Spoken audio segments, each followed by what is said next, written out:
I'm Tom, and we saw some incredible boxing last night and this morning. Jaya Pataya, Fabio Wardley.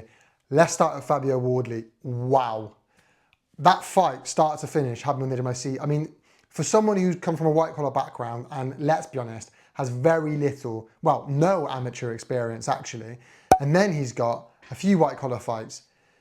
I will say I came out of that fight with more questions than answered. There's a lot of questions, and they need to be asked. And they definitely need to be answered. You know, questions like, well, firstly, wow, his chin, but actually questions like, if he's saying he's got this boxing ability that he wasn't able to show, why not? Where is it? Where is the advice in the corner? Ben Davidson's a fantastic trainer, obviously. Where was that? Why is he ranked #1 in the WBA? You know, all these questions, but let's start with the performance. An amazing fight. Really was like, edge of my seat the whole way. And I'm watching that thinking Portman Road, I've never really known a stadium like Portman Road or Portman Road itself to have a big boxing fight in, and it did.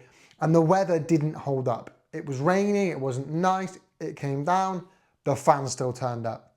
A great night of boxing, and Fabio Wardley managed to get that knockout out of that bag. And I think he said in the lead up, the thing is with me, I need to be perfect for 1 second. You need to be perfect for 12 rounds. The famous Deontay Wilder quote. And he was right, because he landed that punch, one punch. It wasn't a series of punches. It was one overhand right in the ninth. And that was it. That was all she wrote. He has that in there. But we knew that anyway. So again, for me, the questions are still there. How's his boxing ability? How is he going to fare against somebody who can take the power? You know, if that was Jarrell Miller in there opposite Fabio Wardley, then we're seeing a totally different outcome. Thank God for Fabio Wardley, from his point of view, Jarrell Miller pulled out. Because if that was Jarrell Miller in there, 300-pound man with a chin that can put up to Dubois' punches, walking you down, he didn't stand a chance. I think for me, Fabio Wardley's got we just need to accept, right, that he was overrated, overhyped, and he's not going to go very far. I really like Fabio Wardley. He's super entertaining to watch. You know what you're going to get. But he's not, he's like Johnny Fisher. And that's probably a really good fight. He's not going to be world level. He just isn't. If you're getting clipped by Justis Huni's left, it's super quick, right? I'm not belittling Justis Huni, but he was landing left hand after left hand after left hand, after left hand. And his right hand just stayed down. Just lift your right hand up. That's all you've got to do. And if you don't learn that at this level, you don't really stand much of a chance. And this is the fundamental problem with Fabio Wardley, is he hasn't got the boxing know-how. And someone like Justis Huni just boxed rings around him. And getting into Justis Huni, I think he's got to be so unhappy with that stoppage. Look, take nothing away from Fabio Wardley.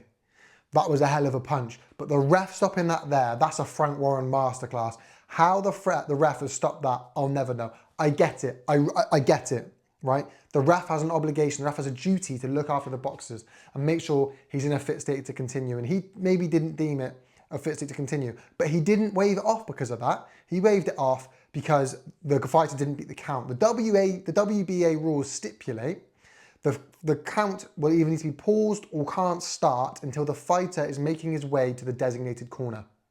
Fabio Wardley initially walks to his corner, then the ref pushes him aside. So you're talking 1 or 2 seconds there. The ref then picks it up without taking that into account and continues the count, and probably gets up. I mean, I counted it at 9 seconds. I know the clock showed 11, but I counted it at 9 seconds.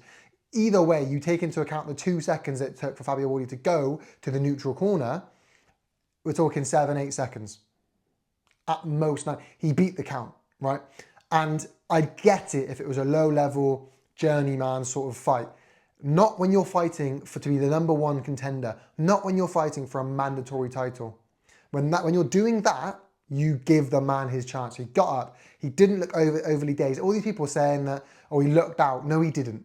No, he didn't. He went down. It's not like his eyes were rolling back. It's not like he was out. He went back, got to his knees and stood up. He didn't look overly hurt. Didn't look out on his feet. He wasn't stumbling around the ring, and he got up and he beat the count. When you're in a fight to become the #1 contender, the mandatory contender, and you've won every single round up to that point, bar maybe one, you give the man a chance to continue. If you need to step in, step in. If it needs to be waved off then, wave it off then. Not got a problem with that. But you give, this wasn't AJ Ruiz when AJ had been knocked down 4 times. This was the first knockdown in the night, had 2.5 rounds to go. That was it. And then he's getting his hand raised where he put on a clinical masterclass performance and outboxed Fabio Wardley, taking him to school. And you've waved it off massively prematurely. I feel so bad for Justis Huni there because I think that was a super premature cool off. And as I say, it's not necessarily that I know it was close to 10 seconds. It's just the level of this fight. If that's, if Fury's in there, because Fury's now not a champion, if Fury's fighting Fabio Wardley to get his, #1 contender spot, Fury's allowed to carry on.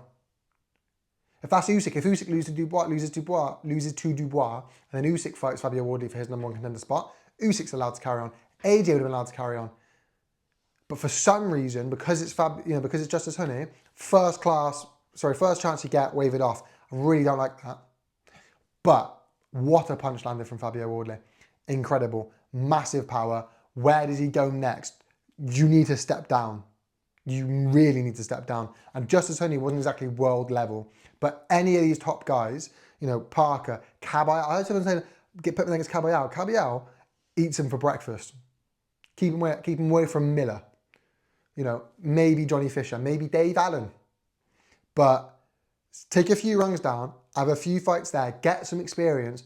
And people saying, look, Fabio Wardley, Moses Atama, both from the same stable. And I appreciate that's very difficult because they are both from the same gym. You currently have 2 people from the same gym.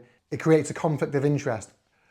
I get that, but you can't put Fabio Wardley in with Moses Atama. Moses Atama just, Moses Atama hasn't even really fought anyone of massive note yet, but come on, he takes him to school. That's just a world of pain Fabio Wardley does not need.